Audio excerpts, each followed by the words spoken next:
If you've seen my review for Die Hard Arcade, then you know I'm a sucker for a good beat-em-up.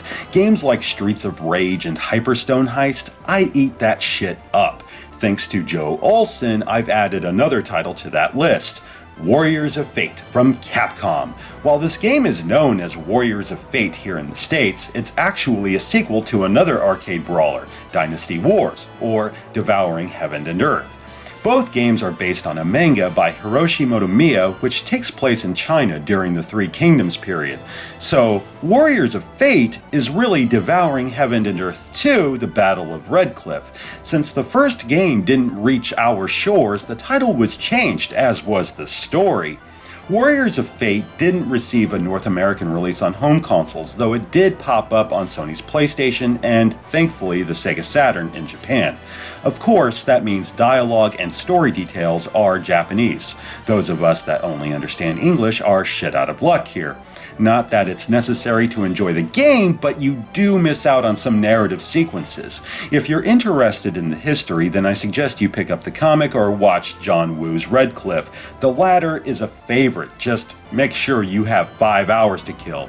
Anyway, you get 5 characters to choose from. I've read it supports up to 3 players simultaneously, though I don't have a multi-tap or 2 friends willing to try it, so yeah, I suck. Okay, we have, and forgive the pronunciation, Kan-U, Chao-He, Chao-Un, Kao-Chu, and Gien. As one would expect, they each possess their own unique fighting style, but the moveset is universal for the most part. For example, pressing down and B will do the same thing no matter whom you choose. Still, every character has their pros and cons. Kao-Chu uses a bow, though it doesn't travel very far, and he isn't exactly fleet of foot. Gien is a goddamn madman. Seriously, this guy's a freight train that can take as much as he gives. That and he has a fucking sword. Chao-He is a total badass, throwing some devastating moves with the speed to match. Warriors of Fate manages to spice things up a bit by adding horseplay, like you actually ride a horse into battle. It kind of reminds me of Golden Axe. Unlike that game, you can perform special moves while on horseback, meaning the controls a bit more complex. Want the horse to face the opposite direction? Then you gotta tap the jump button while moving in the direction you wish. You'll want to experiment with button combinations, but it's very pick up and play. It's not unlike many brawlers, for it plays by the same rules while offering familiar thrills. Really, I rarely get tired of bashing skulls, slashing guys in half, or simply tossing them across the screen. I know that sounds bad. That is one of my favorite moves, and it's a must here, for there are tons of enemies littering the playing field. It's ridiculous just how many guys can come at you at once, and we're talking big, arcade chunky sprites here. Good God, man, this game is relentless.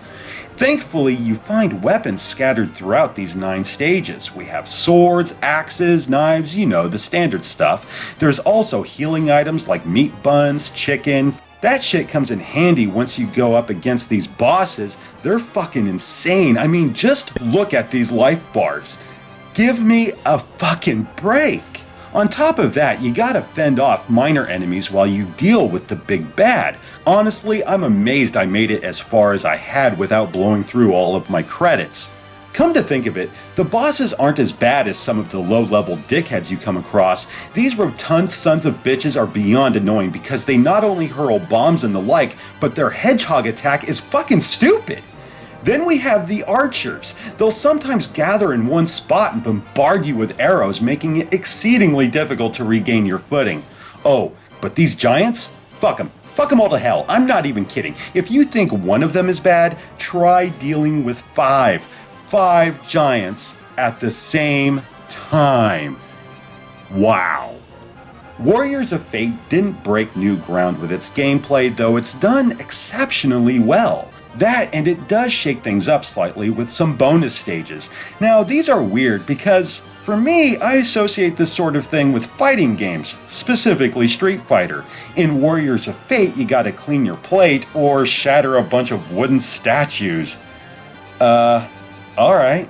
Still, I can't get over these graphics. The color, detail, and animation are tops, with as many characters as you have filling the screen here and virtually zero lag. It's quite a sight. Then again, Capcom always managed to make their arcade ports sing on Saturn, so why should this be any different? Add in some epic music and hard-hitting sound effects, you have an arcade classic in the making. Just wish I could follow the story. Like I said, it's not essential, though I do find the period fascinating and would like to get their take on it. Oh well, I guess I need to pick up some Japanese. In closing, Warriors of Fate is yet another fantastic port from Capcom. If you dig on the genre, I think it's safe to say you'll feel right at home in the three kingdoms of romanticized ass-kicking.